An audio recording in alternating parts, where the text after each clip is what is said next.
Hello दोस्तों, आज हम इस वीडियो में बताएंगे द्विघात समीकरण। द्विघात समीकरण क्या है, इसमें विवेचक क्या है, श्रीधराचार्य सूत्र क्या है, श्रीधराचार्य जी का सूत्र क्या है, विवेचक क्या है, इसका मूल क्या है, रूट क्या है, इन सब बातों को समझना है, जानना है तो इस वीडियो में बने रहना लास्ट तक।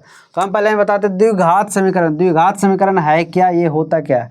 तो देखो द्विघात जो कहने का देखो द्विघात, घात का मतलब जिसका घात दो, द्वि मतलब दो, द्वि मतलब होता है दो, और घात का मतलब पावर, पावर कहेंगे पावर, ठीक है पावर। तो इसका पावर दो हो, जिसका घात दो हो, जैसे में हो गया x square plus b x plus c equal to zero. क्या हो गया, जीरो। इसमें देखो पावर मैक्सिमम कितना है, टू, तो इसलिए टू हो गया, और द्विघात को टू हो गया, और यही इसी को हम कहेंगे द्विघात समीकरण। समीकरण का मतलब बराबर में जीरो। ये देखो इस प्रकार से भी बहुपद, द्विघात बहुपद है, ठीक है।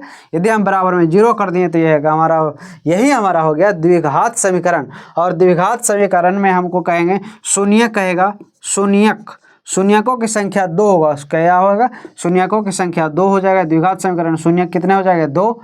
शून्य कहेगा, मूल कहेगा, मूल कहेगा या रूट कहेगा, रूट या आर डबल ओ टी, इसको इसी प्रकार से लिखता है।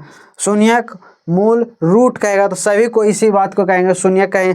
मूल्य कहेगा, मूल कहेगा तो शून्य की समझना, शून्य कहेगा मूल्य समझना, रूट समझना, सभी क्या है, और इसका सभी क्या होगा, दो ही होगा, और इसका दो होगा, ठीक है। जैसे हम दे दिए 5x square plus 3x plus 2 equal to zero. ये द्विघात समीकरण है। जैसे देखो इसका घात कितना होगा, दो।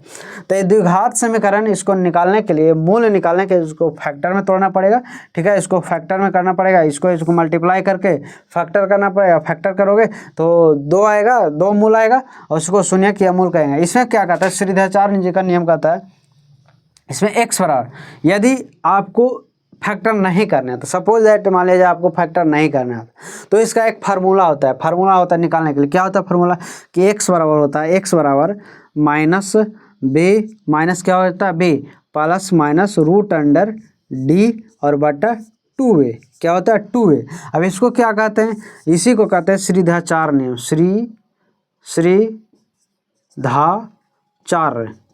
श्रीधराचार्य नियम। क्या, श्रीधराचार्य का नियम, इसे कह रहे हैं श्रीधराचार्य नियम। क्या होगा, श्रीधराचार्य नियम, इसको कहेंगे श्रीधराचार्य नियम। दिए थे यही फार्मूला दिए थे, श्रीधराचार्य, इसको इस प्रकार से श्रीधराचार्य इसी प्रकार लिखा था, ठीक है। तो ये इसको लिखा गया, उस पर नहीं जाना है गलत लिखा है या सही लिखा, ठीक है। इसको समझना है, श्रीधराचार्य नियम का था, यही फार्मूला दिए थे, एक मैथमेटिशियन थे, वही ये फार्मूला दिए थे कि x बराबर minus b plus minus root under D बटा 2a। ये क्या हो गया, अब इसको समझना है, क्योंकि हमारा कहता है शून्य दो होता है, रूट दो होता है, और इसका मूल क्या होता है, दो। तो हमारा तो x का मान एक ही दिया, तो इसको इस प्रकार से देखो यहाँ पर प्लस माइनस दे दिया, यानी एक फेरा लेना है, ऐसे इस प्रकार से इसको लेना है, एक फेरा minus b plus root under D बटा 2a लेना है, और एक फेरा लेना है माइनस बी और माइनस रूट अंडर डी बटा 2a। क्या लेना है, इस प्रकार से लेना है। इसमें एक फेरा माइनस बी और प्लस रूट अंडर डी बटा 2a, और एक फेरा क्या लेना है, माइनस बी और माइनस रूट अंडर डी बटा 2a। श्रीधराचार्य नियम है। अब इसको देखो, एक यहाँ पर x बराबर ये आ गया, और एक यहाँ x बराबर ये आ गया। ऐसे माइनस बी या ए क्या है, या डी क्या है, इसको हम बताते हैं, ठीक है। इसमें हम बताते हैं माइनस बी और ए डी क्या है इसको, ठीक है। तो इसको देखो, इसमें देखो यहाँ पर लिखा है जो एक्स स्क्वायर के साथ मल्टीप्लाई रहेगा, एक्स स्क्वायर के साथ जो गुणांक रहेगा उसको ए कहेंगे। क्या कहेंगे, ए। देखो एक्स स्क्वायर के साथ जो गुणांक रहेगा उसको ए कहेंगे। जैसे इस इक्वेशन में देखा जाए तो एक्स स्क्वायर के साथ गुणांक 5 है, तो इसको हम क्या कहेंगे, ए, ठीक है।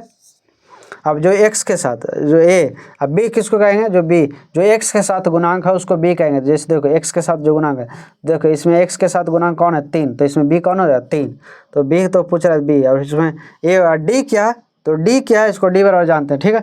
d कहते हैं विवेचक। देखो d के बारे में समझते हैं, d क्या है, d को कहते हैं विवेचक। विवेचक, ये फार्मूला विवेचक, विवेचक या विविक्तर इसको कहेंगे, विवेचक या विविक्तर, विविक्तर या क्या, विवेचक या विविक्तर कहेंगे। डी का मतलब विवेचक या विविक्तर। डी का फार्मूला होता है, डी बराबर होता है बी स्क्वायर माइनस 4ac। क्या होता है, बी बराबर होता है बी स्क्वायर, डी बराबर क्या होता है, b square minus 4ac। B तो हम बताएंगे क्या होगा, सी का मान बताते हैं। तो सी जो सिंगल रहेगा, अचर रहेगा, उसको सी कहेंगे। तो यहाँ पर देखो सी जो सिंगल है और अचर है, इसी को सी कहेंगे, इसको सी कहेंगे, इसको बी कहेंगे, इसको क्या कहेंगे, ए, ठीक है। इसको ए कहें। तो इस प्रकार से आपको बनाना, विवेचक पूछ देगा विवेचक इसमें क्या, इस इक्वेशन में ये जो इक्वेशन दिया हुआ है इस इक्वेशन विवेचक क्या है, तो क्या फॉर्मूला लिखना है, b square minus 4ac, D बराबर बी स्क्वायर माइनस 4ac, और बी क्या होना है और ए कौन है और सी क्या होना है, इसको लिख कर निकाल देना और यही इसका सूत्र निकल जाएगा। तो इस प्रकार से इसमें द्विघात बहुपद का बेसिक लेकर आए, इसमें बेसिक बात है। और द्विघात बहुपद का हम लेकर आए हैं नेक्स्ट वीडियो में, उसका फैक्टर किस प्रकार से किया जाता है, उसका शून्य कैसे निकाला जाता है, उसका मूल कैसे निकाला जाता है, इसको सीखने के लिए वीडियो को लाइक करना है, चैनल को सब्सक्राइब करना और शेयर करना है। मिलते हैं नेक्स्ट वीडियो में, तब तक ले जय हिंद जय भारत।